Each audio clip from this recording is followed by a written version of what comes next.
I recall on the Dukakis campaign, we had been pushing to have an interview with Dukakis, with Governor Dukakis, and finally, sitting on the tarmac in an airport, they finally agreed and they said we had 15 minutes with him. We set up our mics and stuff on the table, and the Duke comes in and sits down, and we do the interview. The staff says, you know, we're going to be out of here in about 20 minutes or so, something like that. They gave us some ridiculously short period of time. Raced like hell for the nearest office we could find on the tarmac where we could find telephones that we could unscrew the mouthpiece.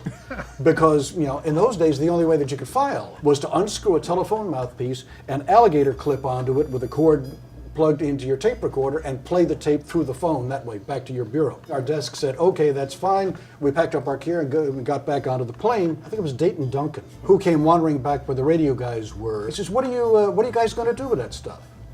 And we looked at him like he's from Mars. We said, what do you mean, what are we going to do with it? We put it on the air. He said, what do you mean? And we said, it's on our air now, right now. We filed it back there. They're on our newscasts now.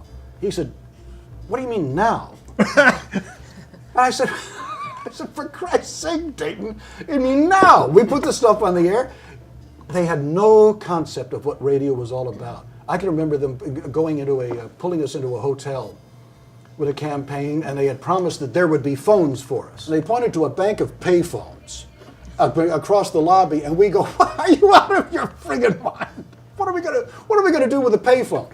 You can't screw the mouthpiece off because they're all sealed shut. Well, you can if you have a special wrench. Yes, you can. Well, yes, there was a time I used to carry one, this great big wrench for that you know you got from someone you knew at the phone company that was specifically designed to break the glue and pull off the mouthpiece so you could file on a payphone. And then the other thing, this was a truly desperation move, with nobody watching, you take a small knife and you cut the wire coming into the phone and you strip it. You strip out the green and the red, strip the wires, and feed directly. An alligator from the clip wire. on it? I've done that. I also used to travel with a sign when I worked in local radio that said, "This phone out of order."